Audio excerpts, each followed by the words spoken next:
সকালবেলা চলে আসলাম আরেকটা ভিডিও নিয়ে। ভাবলাম দুটো কথা বলে যাই। কালকে আমাদের অমাবস্যা, অমাবস্যা কালো ঘন। তো এই অমাবস্যা দেবীর ভিডিওটা দেখা হয়েছে। তো ভিডিওটা দেখে যেটা সারমর্ম বুঝলাম, মানে মেয়ের একবারে মেরে রেখে দিয়েছে, মানে মেয়ের জন্য কিছু ছাড়ছে না, বুঝতে পেরেছো তো? মানে ব্লগিং নিয়ে আমার খাওয়া খাই হচ্ছে না, যা মেয়ের দেখছি সেটাতেই মায়ের দেখছি, যেটা মায়ের দেখছি সেটাতেই মেয়ের দেখছি, মানে এরকম একটা ব্যাপার চলছে। কিন্তু বিষয়বস্তুটা হচ্ছে যেটা আমার কন্টেন্ট, ঠিক আছে, সেই আমার কন্টেন্টটাকে আমি জিয়ে রাখবো, যে আমি কখন সেটাকে ডিসক্লোজ করব পাবলিকের সামনে, সেটার সুযোগ দেওয়া হচ্ছে না। কাকে? গামলাকে। কে দিচ্ছে না? তার মা। আর এটা একদম ভালি ভাতি সুন্দরভাবে বুঝতে পেরেছে কে বলো তো?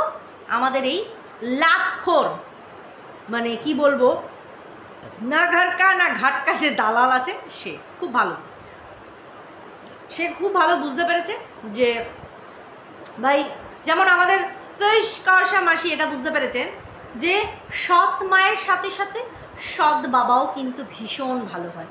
তো ওনার মানে চোখে সন্দীপের মতন বাবার থেকে রণদীপ্ত বাবু ইউ আর রক, মানে এ হবে ভালো বাবা, বুঝতে পেরেছো তো?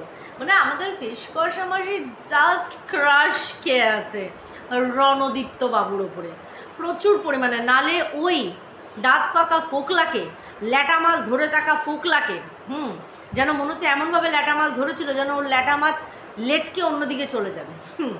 তো এই ফোকলাকে কিন্তু ভীষণ পরিমাণে পছন্দ করে, ওর ওপর ক্রাশ খেয়েছে মাসি, ক্রাশ খেয়েছে, ওই ওই ওই মাসি ক্রাশ খেয়েছে।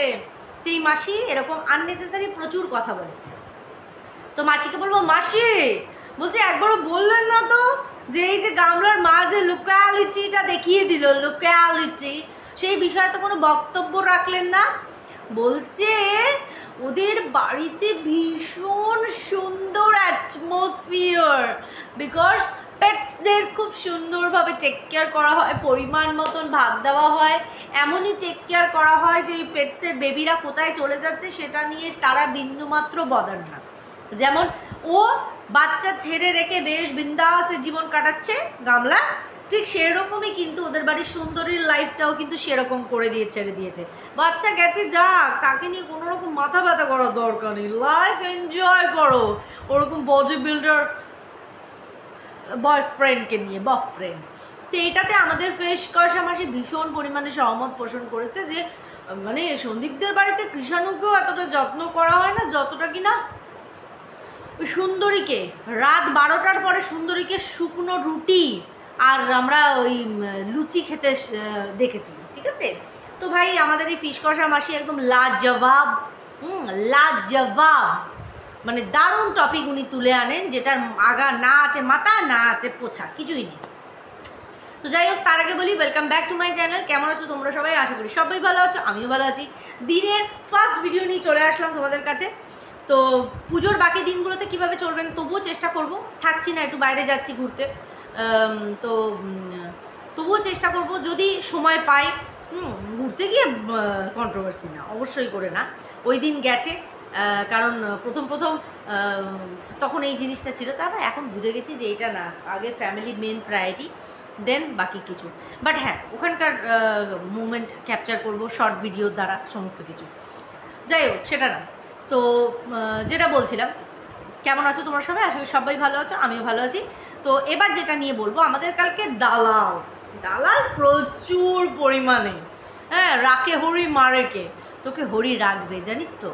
ভগবান কিছু মানুষকে রাখে, তুচ্ছ তাচ্ছ বিষয় তাদেরকে মারে, তাদের জন্য কিছু রেখে দেয়, স্পেশাল কিছু ট্রিট, যাতে আগামী দিনে তারা সেটা ফিল করতে পারে। কারণ তুমি যেটা অন্যকে দিচ্ছ, যেটাতে অন্যরা কষ্ট পাচ্ছে, সেম জিনিস তুমি যদি খোদ ফিল না করো তাহলে কিভাবে চলবে? তো ওই জন্য হরি রাখে, নিজে বিচার করবে বলে, মানুষের বিচারের ওপরে তখন সে বদার থাকে। তো এরকম ভীষণ মানে পরিমাণে ওরে। আর যাদের সাথে নাম ঝুড়ছিস, শোন, কথাতে ছিল যে রতনে রতন চেনে শুয়োরে চেনে কচু, কিন্তু এই ওয়ার্ডটা, এই তাকিয়া কালাম, এই মিসালটা তোর সাথে যায় খুব সুন্দরভাবে। রতনকেই চেনে, বাট তোর মতন শুয়োর যে শুয়োরকেই চেনে, মানে কচুকে চেনে, সেটা কিন্তু মানে তোকে দেখে আমরা মানে না দেখলে জানতেই পারতাম না। একদম অ্যাকিউরেট যায়। কারণ ওই যে গাটার কা কিছু নালির কিড়া থাকে জানিস, যাদেরকে তুমি যতই গাটার থেকে দূরে রাখো না কেন, ওরা কিলকিল কিলকিল কিলকিল কিলকিল কিলকিল কিলকিল করতে করতে ওখানেই চলে যায়। তুই হচ্ছিস সেরকম। নোংরা থেকে বেশি দিন দূরে থাকতেই পারবি না, কারণ ওটা তোর জন্মস্থানকে ছেড়ে কেউ থাকতে পারে না, তাই না? যাই হোক, যেটা বলছিলাম, তো দালাল কালকে খুব সুন্দরভাবে এক্সিকিউট করেছে। মানে ওর লাইফে যখন যখন ফ্রাস্ট্রেশন আসে আর যখন এই জিনিসগুলো ও করতে চায় করে উঠতে পারে না, সেমগুলো ওর ওপরে কোথাও না কোথাও অন্যরা কেউ করে ফেলে, তো সেখানটায় ওর কিন্তু একটু অবজেকশন হয়। তো এখন যেটা দালাল চাইছে, মেন মোটিভ ওর, যে গামলার মাকে বদনাম করতে। ঠিক আছে, গামলার মা মানে একবারে নচ্ছাড় মহিলা, বাজে ফালতু মহিলা, যে কিনা মেয়েকে আপদ আর শাশুড়িকে, নিজের শাশুড়িকে আপদ, এই দুটো আপদ বাড়ি থেকে বিদায় হচ্ছে। এই জন্য উনি ভীষণ খুশি। এটা আর কেউ দেখতে পাক না পাক, আমাদের দালাল কিন্তু ভালো রকমভাবে দেখেছে। বললাম না, নাজেরিয়া একদম নেগেটিভে একদম ফুল অন ভর্তি। তো ও এটা বলতে চাইছে যে একটা মা কি করে এরকম পারে, নিজের ছেলের বউকে নিয়ে শান্তিতে থাকবে বলেই উনি কিন্তু এই আপদগুলোকে বিদায় করছে। তাই এ তো খুব ভালো কথা, ছেলের বউকে নিয়ে মা থাকবে, এটা তো খুব ভালো কথা। তোরা তো এই অবজেকশনটাই করেছিলি যে শিলা দেবী নাকি মেয়েকে 3 মাস বছর বয়সে তাড়িয়ে দিয়েছে, ছেলে নিয়ে রয়েছে, ছেলে নিয়ে বউ থাকেনি, সেটা বউয়ের, সম্পূর্ণ বউয়ের দায়ভার। বাড়ি থেকেও বেরিয়ে গেছে, সেটা সম্পূর্ণ ওর দায়ভার, অন্য কারোর উপর বর্তায় না, কারণ পরকীয়াটা ও করেছে। তো সেক্ষেত্রে দাঁড়িয়ে তাহলে তো গামলার মাও সেম হয়ে গেল। কেউ 3 মাস বয়সে নিজের সন্তানকে দূর করছে, কেউ কিনা 26 বছর বয়সে, যদি গামলার বয়স ধরি, 26 বছর বয়সে আর একজনকে প্রায় 76-80 গণ্ডিতে আছে, তাকে আপদ ভেবে বিদায় করছে। সব ঠিক ছিল, এই আপদ কথাটা আপদ ভেবে তাড়াচ্ছে। গামলাও ভালো করে জানে যে ওটা ওর স্থায়ী বাসস্থান না, ওটা ওর মাথা গোজার ঠাঁই কখনো হতে পারে না। যত দিন যাবে তিক্ততা বাড়বে। কাছাকাছি থেকে মনের অমিল থাকার থেকে দূরে থেকে মনের মিল থাকা আমার মনে হয় সবচেয়ে বেশি দরকার। আজকে গামলাও ভালো করে জানে যে ওই বাড়িতে না ঠিক না, দাদার সংসার, বৌদির সংসার, সেই সংসারের মধ্যে বসে থাকা ঠিক না। বাপের বাড়ির মতো, বাপের বাড়ি মেয়ের বিয়ের পরে নিজের বাড়ি কখনো আর হতে পারে না, এটা একটা মেয়ের ভেতর থেকেই এসে যায়। ও কোনোদিনও সন্দীপদের সংসারটাকে সংসার বলে মনেই করেনি, কোনোদিনও মনে করেনি। আজকে দালাল বলতে বসেছে যে ও তো যে সংসারে থেকে মানুষকে মন মেরে থাকতে হয়, সেই সংসারে কেন মুখ বুজে থাকবে? অবশ্যই থাকবে না, অবশ্যই করে বেরিয়ে যাবে। কিন্তু কি ছুতোটা দিয়েও বেরিয়েছে, অবজেকশনটা সেখানে। ওর বেরিয়ে যাওয়াতে কোনো অবজেকশান নেই, ওর আলাদা থাকাতে কোনো অবজেকশান নেই, কোনো কিছুতে কোনো অবজেকশান নেই। অবজেকশান একটাই জায়গায়, যে ছুতোটা দিয়েও বেরিয়ে আসছে। আর তুই তো ভালো করেই জানি এই ছুতোটায় এত সহজে ঘাট থেকে নামান না। যার হাত ধরে বেরিয়ে এসে এত কিছু করলো, তাকে ঘাট থেকে এত সহজে নামিয়ে দেবে, সেটা কখনোই হতে পারে না। এটা তুই নিজেও বললি, নিজেও জানি। তো সেক্ষেত্রে দাঁড়িয়ে এই যে পূর্ণিমা দেবী সমস্ত কিছু লোকেশনগুলোকে ক্যামেরা দিয়ে ঘুরিয়ে দেখিয়ে দিচ্ছে। মেয়ের হোম ট্যুরের তো মা মাসি এক করে দিল, অর্ধেক তো নিজেই দেখিয়ে দিয়েছে।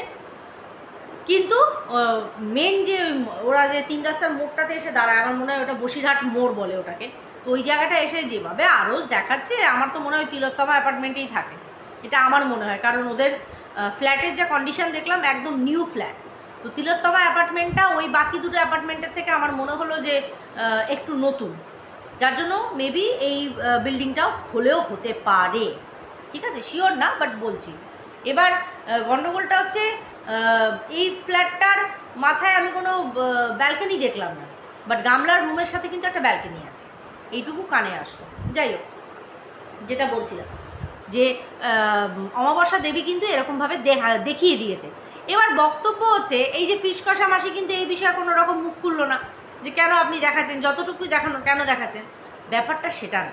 আরে যার ব্লগ, যার মা, তার যদি অবজেকশন না থাকে, তাহলে আমরা বলার কে? আমরা ভালো করে এতদিনে একটা জিনিস বুঝে যাওয়া উচিত আমাদের, যে গামলা কিন্তু কারোর কথা শুনে চলার পাত্রী না। গামলাকে অনেকবার অনেক কিছু জিনিস বারণ করা হয়েছে, করতে বলা হয়েছে, বাট ও কিন্তু করে না, ও শোনে না। যারা অপোনেন্ট আছে তাদের কথা বলছি না, যারা ও নিজের তাদের কথাই ও শোনে না। তাহলে আজকে যারা এই অবজেকশন তুলছো যে অমাবস্যা দেবী সমস্তটা দেখিয়ে দিচ্ছে, সেই অবজেকশনটা কার তোলা উচিত ছিল? গামলার খোদ ওর মাকে বারণ করা উচিত ছিল। ওর মা ভিডিও পোস্ট করেছে, মেয়ে জানে না। আর তোমরা লক্ষ্য করবে মায়ের ভিডিওতে ও কিন্তু সেই মানে উল্লাস প্রফুল্লিত যে মুখখানা সেটা কিন্তু আর থাকে না সেই ঘটনার পর থেকে, যেদিন ওকে ওপর থেকে শ্যুট করতে দেয়নি, নিচে নামিয়ে দিয়েছে। শুধু থাকতে হয়, এ করতে হয়, 2 দিন তো আর আছে, চলে তো যাবে নিজের ফ্ল্যাটে, কথাটা হচ্ছে সেইখানে। ঠিক আছে, বোঝাতে পারছি জিনিসটা? তো বারণ কাকে করতে হবে? যার ফ্ল্যাট দেখিয়ে দিচ্ছে, মানে গামলা, আর লোকেশান দেখিয়ে দিচ্ছে, তাহলে এই অবজেকশনটা গামলার ওর মায়ের উপর তোলা উচিত, যে তুমি কেন দেখাচ্ছ, আমার এখনও বাকি আছে। ওর কাছ থেকে কোনো এনওসি পেয়ে গেছে, যার জন্য ওর মা দেখিয়ে দিয়েছে। কিন্তু আমরা বলে তো লাভ নেই, এটা আমরা বলে কোনো লাভ নেই। তুই যে একটা আগুন ধরাতে চাইছিস সেটা পরিষ্কার বোঝা যাচ্ছে। তোর নিজের জীবনে শান্তি নেই, তো তোর নিজের জীবনে বিন্দুমাত্র শান্তি নেই। আরে ভালো বাথরুম, ভালো পটি যেখানায় কি আর শান্তি আসে? আসে কি? আসে না তো। শান্তির জন্য সমস্ত জিনিসটা দরকার। এই যে তুই বললি না একটা সংসার কাকে বলে, যেখানে নিজেদের মানুষজনকে নিয়ে থাকা যায়, পরস্পরকে সম্মান করে।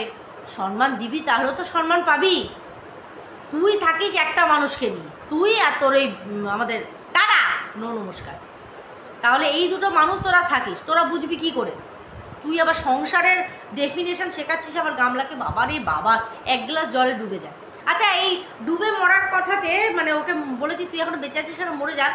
একটা কালী ভ্যাস দেখলাম, বলছে মানে টাইটেল, নো বাবা, ভিডিওতে কোনো ভিউজ দেওয়ার প্রশ্নই আসে না, তাই আমি ভেতরে জানি না কি সারমর্ম, বাট ওই টাইটেলে দেখলাম যে বাবা ও মরলে তুই খাবি কি, যেমন আমি ছাড়া তুই খাবি কি, তা ভাব না, ভাব। ঠিক সবার জুটে যাবে, আমি ছাড়া কি তোর খাবার জুটবে না? অবশ্যই জুটে যাবে, সেরকমই সবার জুটে যাবে, তাই না? তোর মা বাবার জুটে না তো কী হয়েছে, মেয়ের বাড়িতে এসে পড়ে থাকতে হয়। সবার তো আর সেই কপাল থাকে না, বেয়াই বাড়িতে এসে পড়ে থেকে মেয়ের ঝিগড়ি কেটে তারপরে খেতে হয়, এটা সবার থাকে না। তোর বাবা মায়ের স্পেশাল কপাল। ছোটো লোক, ইতর জানোয়ার, অশিক্ষিত একটা আপদ কোথাকার, চিলেকোটার ঘরে বসে থাকে, 2 নম্বরই মাল। তো এই হলো ব্যাপার। তো এটাই হচ্ছে বিষয়বস্তু, যে মানে দালালের নিজের জীবনে সুখ শান্তি নেই, নিজে বাপের বাড়ির কাছ থেকে তাড়া খায়। ওর মা একদিনের জন্য ওর পোষ্যটাকে রাখতে পারেনি, বাপরে বাপ, তখন ওর মাকে গালি দিয়েছিল। সেক্ষেত্রে দাঁড়িয়ে ও এগুলো ফিল করে, আমি যেটা পাইনি অন্য কেউ পারে। তোর কথা শোনার জন্য গামলা বসে আছে। চলো বন্ধুরা, ভিডিওটা এখানে এন্ড করছি। সবাই খুব ভালো থেকো, সুস্থ থেকো।